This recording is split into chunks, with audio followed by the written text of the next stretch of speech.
భారత రాష్ట్ర సమితిలో అంతర్గత రాజకీయాలు ఉత్కంఠ రేపుతున్నాయి.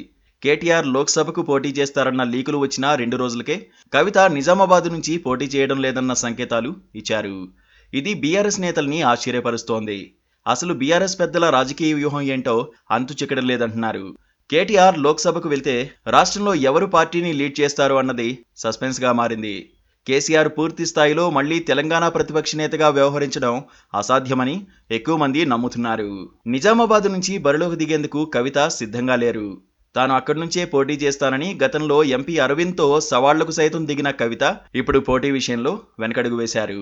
తెలంగాణ భవన్లో నిజామాబాద్ పార్లమెంటు సమీక్ష జరిగింది. కవిత హాజరయ్యారు. కానీ అభ్యర్థిగా కవిత పోటీ చేస్తారని మాత్రం అటు కేటీఆర్ కానీ ఇటు కవిత కానీ ప్రకటించుకోలేదు. దీంతో నిజామాబాద్ నుంచి కొత్త అభ్యర్థిని రంగంలోకి దించుతారన్న ప్రచారం ప్రారంభమైంది. కవిత కూడా నిజామాబాద్ నేతలపై అసంతృప్తి వ్యక్తం చేశారు. కొంతమంది నేతలు కార్యకర్తలను కూడా కలవనీయలేదన్నారు. తాను స్వయంగా కార్యకర్తలను కలిసేందుకు వస్తే రకరకాల అడ్డంకులు సృష్టించారని కవిత వ్యాఖ్యానించారు. జిల్లాలో పార్టీ పనితీరుపై నేతలంతా ఆత్మపరిశీలన చేసుకోవాలని తాజా పలువురు మాజీ ఎమ్మెల్యేలపై పరోక్షంగా కామెంట్స్ చేశారు కవిత. తెలంగాణ ఉద్యమంలో అండగా నిలబడ్డ నిజామాబాద్ జిల్లాలో ఓడిపోయామంటే ఆత్మపరిశీలన చేసుకోవాలని అన్నారు. కవిత వ్యాఖ్యలతో పోటీకి ఆమె సిద్ధంగా లేరని తేలిపోయినట్లయింది. నిజామాబాద్ నియోజకవర్గం నుంచి కవిత ఓసారి ఎంపీగా గెలిచారు.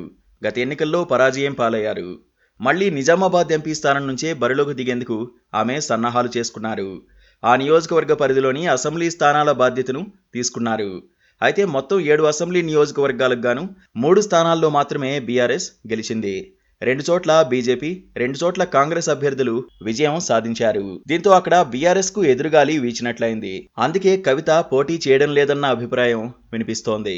కవిత పోటీ చేయకపోతే బీఆర్ఎస్ సెంటిమెంట్ మరింత దెబ్బతినే అవకాశం ఉంది. నిజామాబాద్ నుంచి కవిత పోటీ చేయకపోతే పార్టీ కేడర్కు తప్పుడు సంకేతాలు వెళ్తాయని, బరి నుంచి పారిపోయారని విమర్శలు ఎదురవుతాయని అంటున్నారు.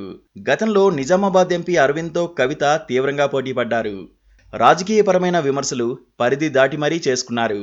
చాలా సందర్భాల్లో అడ్డుకోవడాలు, ధర్నాలు కూడా జరిగాయి.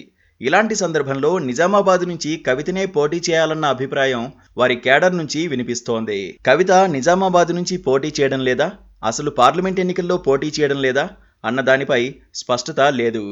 సీటు మారే అవకాశాలపైన చర్చ జరుగుతోంది. గ్రేటర్ పరిధిలోని నియోజకవర్గాల నుంచి పోటీ చేసే అంశాన్ని కవిత పరిశీలిస్తున్నారన్న చర్చ జరుగుతోంది. కానీ కేటీఆర్ లోక్సభకు పోటీ చేస్తారని బీఆర్ఎస్ వర్గాలు చెబుతున్నాయి.